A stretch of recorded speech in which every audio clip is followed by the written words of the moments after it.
welcome to episode number 5 of today. I hope Mr. Rhino is gonna help me with actually put the engine inside the car. So we have some small adjustments and let's fucking go, dude. When the damage is done, I've been bleeding true since the day this begun. Rhino, Yes. all the effort is going on. Axles. Axels, are you soon done? Every single time we're gonna start doing something. I paid Rhino to help me. He's gonna start with something else every single time. So now he's fixing his own car. He doesn't have a driver's license or anything. You're kind of my new neighbor, co-worker. And we're gonna drift together at Frøya. Okay. So what is your car and what is your plan? This is a 1981 Toyota Cressida with a 2JC swap that blew up on Frøya last time I drove there because I didn't know I was missing 2 liters of oil. So I said, screw this engine, go for the dream engine, 1JC GTE VVTi, get a bump of 80 to 90 horsepower more, turbo engine. So then we're ready to go. So how long do you take like to swap this engine and get it running and let's go? Maybe 2 weekends, maybe 1. We don't know yet because the wiring harness is a bit shabby after the people who imported it. Look at this. And for how long have you done drifting? Last season. That's it? Yeah. So it's the first car I've ever drifted on track. But around like in the winter, so you have a bit of experience from the winter, I guess? Yeah, I've driven some on winter with the Mercedes and different stuff like that. Yeah. But then I decided I wanted to do more fun with the tire smoke. Oh my God, so we have the same passion. I was like, I'm so done with this winter thing, so I just buy a drifting car and see. I built this, and after the first test on Verdalen, we went to Frøya. And I got 3rd place in Bredsleden-konkurransen with this car, with completely stock angle and just 200 horsepower. Wow, that's pretty good. So, and how much? Okay, so from 1 to 10, how much tire smoke did you have on the last round? Oh, I had like no points in tire smoke. So that's a problem now. So we a bit more horsepower, and then we're there. So next year we do like not stock, but with some extra turbo and turbocharge, and you will see this man. Yeah, but let's get this bad boy in and see who can get the car finished first. That's probably not gonna be me. I think I'm a bit far off. Yeah. Here we have absolutely nothing. This is more like.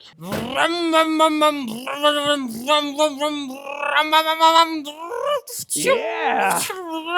Finally, we got it running. We have one Martin. Yeah. Let's go. The tank goes here, so then I have perfect angle from this place where the fuel is going, like from here all the way to the pump that is going to be right here. That goes directly into this thingy, or no, maybe in here. I think I don't know 100% what I'm doing, but I think that is the correct order. I guess we're good then.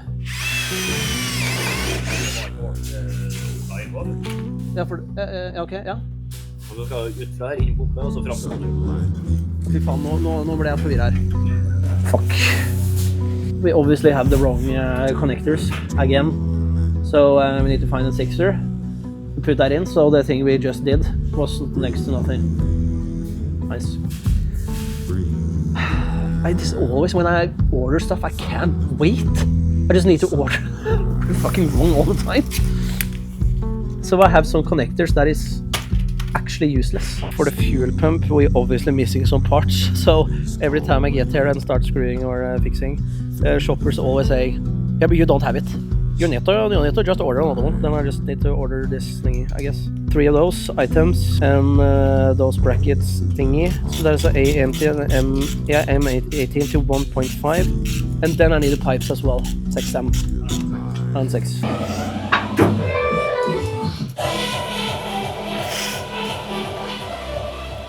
What if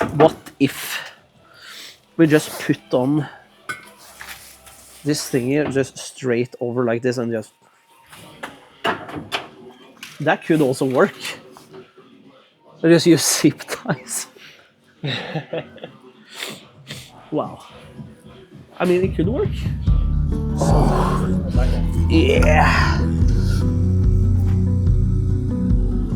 Oh, fy faen. It's a bit beaten up, but should be fine.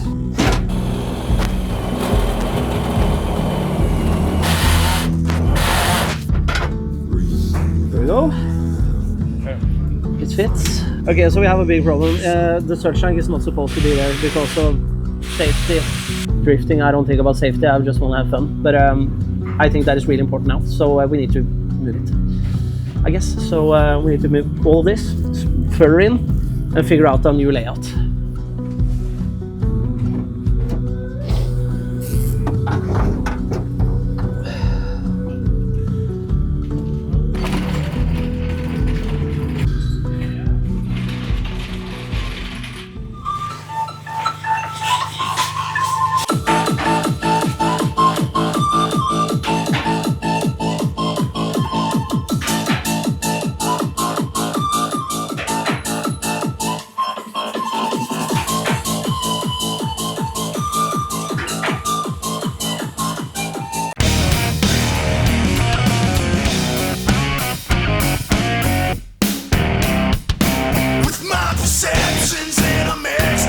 Oh, that is 07, dude. The cloudy town of Hellview, population 96. Exacerbate vacancy, well maybe in the shadow of an eye. All the strangers passing through it where the rules just don't apply. This is the last one, and then the brakes are A-OK.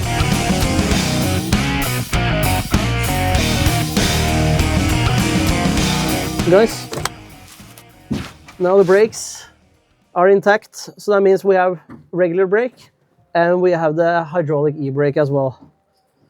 So now we need to get the engine in and fucking let's start it. Boom! It's a wrap for today, so let's just skip on until tomorrow. Fuck it. Okay, so we are back for day 2, I guess. So Rhino, my man, has been like lifting the car up, so now we can look straight underneath. And he's getting ready off the engine. You're starting to become like you are a mechanic and a nice guy and gay. No, I'm just kidding. You are a nice guy, and yeah, we helped me a lot out here, so that is really nice. How are we on schedule? We say so. We say so. Yeah. Yes, we say so. We are on schedule. Yeah. You know what? We have. I screwed up. We have to go back to the original place and take the tank a bit further back, because we don't have. If I drill a hole, I drill straight through the differential, so that doesn't work. So yeah, safety precautions. We just have it on the side, I guess. We do like a speed lap, whatever, and just put everything to place. I don't bleed quiet, I don't heal fast. Every scar I carry still talks back. I wear my damage like a loaded gun. Ain't looking for mercy, I just won't run. I don't break pretty, I don't stay calm. When the weight of the world's on my spine, yeah, I feel it all. Every cut, every riot.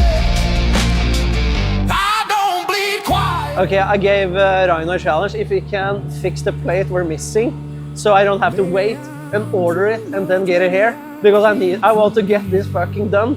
So he has 20 minutes. If he can fix it, I will give him $100.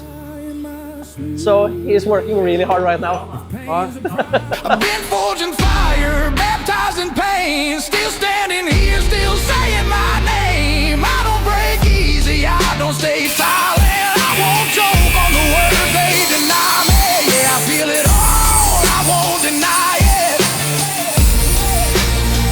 I don't bleed quiet. So if you hear me shaking, that's just true breaking free. He did it in 19.36. So yeah, he made it. $100 richer pug. Yeah. Okay, let's get the engine in.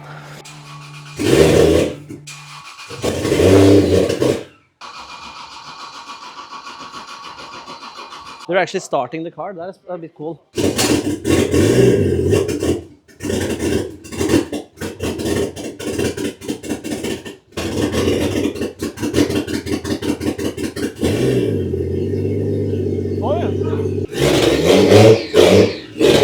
Fan på den lyd! Bra da. Nice. Det er faktisk jævlig bra jobbet med alt det her. Så det her måtte jeg lære meg fra scratch. Fuck it.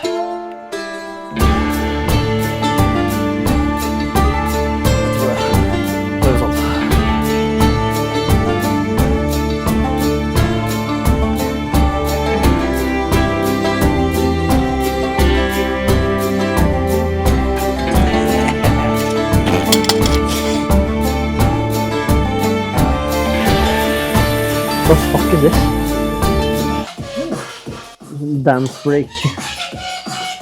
Tune and engine in.